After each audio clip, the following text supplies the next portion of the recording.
වදිනවා. කවපාට ඇසලීන කවටකමට ගන්න එපා.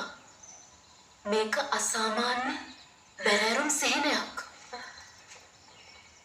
ඊයේ 15වක සඳලු තලයට වෙලා නුවරුන්ගේ ඇසල කෙලිසෙල්ලම් දිහා බල බල ඉඳලා මම නින්දට ගියේ අලුයම් කාලේ.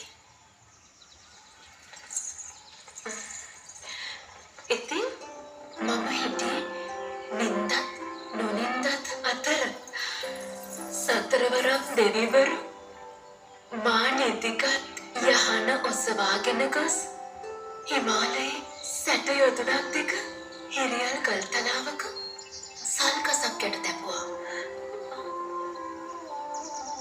ඔවුන්ගේ විසෝවරුන් පැමිණ මා අනෝතත්වවලට ගෙන ගොස් දහවා දිවමල් දිවසලු පලදවා